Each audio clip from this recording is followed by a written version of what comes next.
அண்ணனுடைய நோக்கம் ஒன்னே ஒண்ணுதான், பிஜேபி தமிழ்நாட்டில் வரக்கூடாதுன்னு ரிப்பீட் பண்ணிட்டே இருக்கிறார். ஆனா நான் திருப்பியும் பதிவு பண்றேன், அந்த ஒரு நோக்கத்துக்காக காம்ப்ரமைஸ் பண்ணும் பொழுது தன்னை நம்பி இருக்கக்கூடிய மக்கள், முக்கியமா தலித் சகோதரர்கள், பிசிகேக்கான அழுத்தங்கள் வர வர வர இந்த 5 வருஷம் திமுகனால ஒவ்வொரு தெருவிலும் பிசிகே தொண்டர்களும் தலித் சகோதரர்கள் அனுபவிக்காத கஷ்டமே கிடையாது. வேங்கவயல் பிரச்சனையிலிருந்து, வேங்கவயல் பிரச்சனை எவ்வளவு பெரிய பிரச்சனை, யாரு ஏறி கண்டுபிடிச்சாங்களோ அவங்க மேல எஃப்ஐஆர் போட்டாங்க. அந்த அழுத்தம் எல்லாமே நீங்க எல்லாம் சேர்ந்து திருமாவளவனை திட்டினீங்க. திருமாவளவன் மேல தவறு கிடையாது, அவர்கிட்ட அதிகாரம் கிடையாது, அவர் மினிஸ்டர் கிடையாது, அவர் முதலமைச்சர் கிடையாது. நான் திருப்பியும் சொல்றேன்.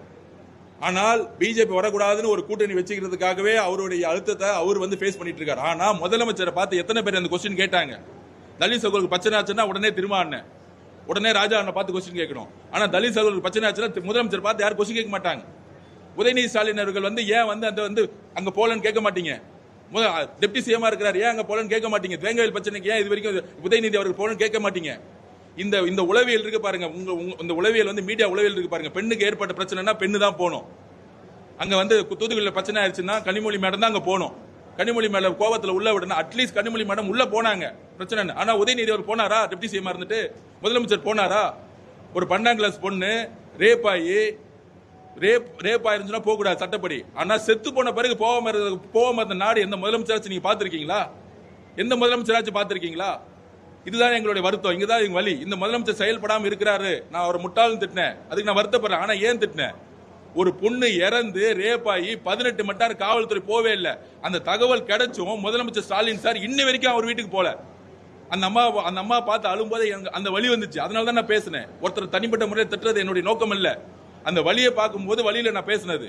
அப்ப நாங்க பேசுறது என்னன்னா, இதை நாங்கள் ஏன் வன்மையாக கண்டுக்கிறோம் அப்படின்னா, அவர் பிஜேபி வரக்கூடாது, இந்த கூட்டணியை நம்மளால இது கெடுத்துடக்கூடாதுங்கிறதுக்காக ரொம்ப அமைதியா இருக்கு. ஆனா நீங்க நடந்த எல்லா பேட்டியும் எடுத்து பாருங்க, கால சூழ்நிலையும் அவர் பேசிய பேச்சுகளையும் பாருங்க. அவருடைய வருத்தம் மிகப்பெரிய வருத்தமா அவருடைய பேட்டியில் இருக்கும். முதல் நாள் எவ்வளவு சந்தோஷமா பேசினாரு, முடிக்கும் போது கூட என்னோட ஆசைன்னு சொல்லிட்டு முடிச்சார். நேத்து கூட என்னோட ஆசைன்னு சொன்னார்.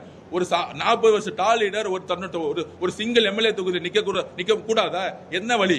முதல் நாள் சொன்னவர் ஏன் லாஸ்ட் நாள் இன்னைக்கு இளைய பெருமாள் காங்கிரஸ் கட்சியில் இருக்கவருக்கு ஏன் சீட்டு கொடுக்கணும்? சோ இதுக்கு பின்னாடி பெரிய அரசியல் இருக்கு. திமுகவுடைய அரசியல் தன்னுடைய மகன் உதயநிதி ஸ்டாலினுக்கு வே கிரியேட் பண்றாங்க. ஒன்னே ஒன்னு சொல்றேன், காலமும் இயற்கையும் நேரமும் எந்த தலைவர் அழுத்தத்தின் மூலமா உருவாறாங்களோ அவங்க தான் ஜெயிப்பாங்க. எழுதி வச்சுக்குவாங்க. பக்தாச்சோழன் ஜெயிச்சதே கிடையாது. ஏன்னா காமராஜர் மாதிரி அவர் உருவாகல. இந்த மாதிரி உதயநிதி ஸ்டாலின் அவர்கள் உருவாக்க பாக்குறாங்க.